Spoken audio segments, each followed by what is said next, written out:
42 décès ces dernières 24 heures, moins donc c'est en baisse. Le nombre de patients baisse depuis 18 jours. Maintenant en réanimation, c'est aussi le cas à Garches. Oui, c'est absolument le cas à Garches, hein. On sent bien qu'on s'est installé très clairement dans cette phase de décrue qui, on l'espère, va nous amener dans les prochains jours, prochaines semaines, à retrouver une situation d'activité normale au niveau des services de réanimation pour pouvoir nous préparer pour une éventuelle deuxième vague. Ben oui, pour une éventuelle, parce que c'est ce que vous craignez tous, évidemment, surtout ne pas revivre ce qu'on a vécu, et surtout ne pas revivre en pire ce qu'on a vécu, professeur. Absolument. On doit absolument tirer les leçons de ce qui s'est passé de la première vague. La première, c'est qu'on a peut-être eu un certain retard au démarrage et une préparation insuffisante par rapport à l'ampleur de la vague qu'on a subie.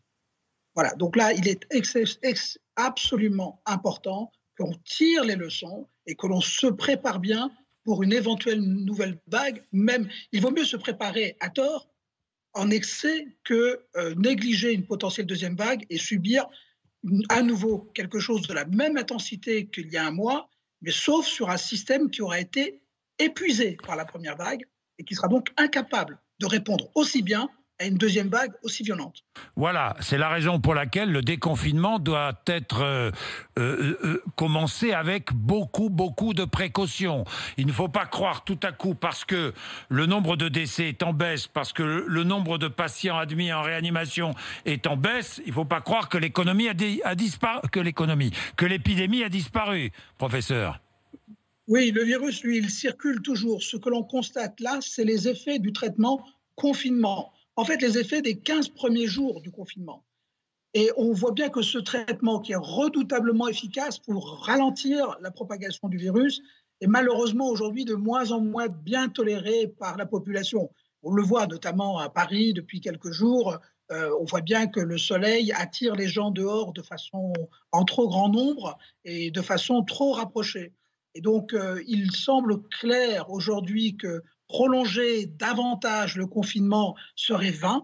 Et donc, il devient absolument urgent de pouvoir garantir dans la levée du confinement, qui pour moi ne pourra pas être progressif. Il y aura un effet d'emballement et les gens vont donc se déconfiner. Oui. Et il faudra donc que les mesures de distanciation physique puissent être impérativement garanties. Et pour Voilà. moi, pour cela, le port du masque sera obligatoire pour tout le monde.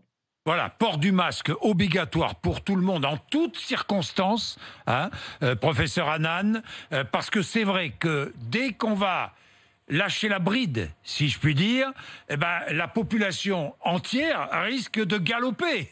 Hein, on est bien d'accord. C'est le risque. Ça va être une réponse physiologique, comme on dirait en médecine. Ça va être une réponse physiologique. Et donc, il faut protéger chacun d'entre nous de cette réponse physiologique. Et donc, la règle, le cadrage national, pour moi, devrait être le portage pour tout le monde du masque dès lors que l'on se déplace à l'extérieur de son domicile et avec des mesures dérogatoires possibles aux mains des préfets et des maires pour permettre de s'adapter. Parce que dans les zones qui sont à risque, c'est les zones où il y a une densité de population importante. Les zones qui sont à risque, c'est les trottoirs de Paris et des grandes métropoles. Les zones qui sont à risque, c'est les transports en commun. Et les zones qui sont à risque, c'est certaines entreprises ou certains établissements qui accueillent du public, comme éventuellement des grandes surfaces, où on voit bien que la densité humaine ne va pas permettre de respecter la distanciation physique. Et donc le masque sera le seul moyen de se défendre contre le virus.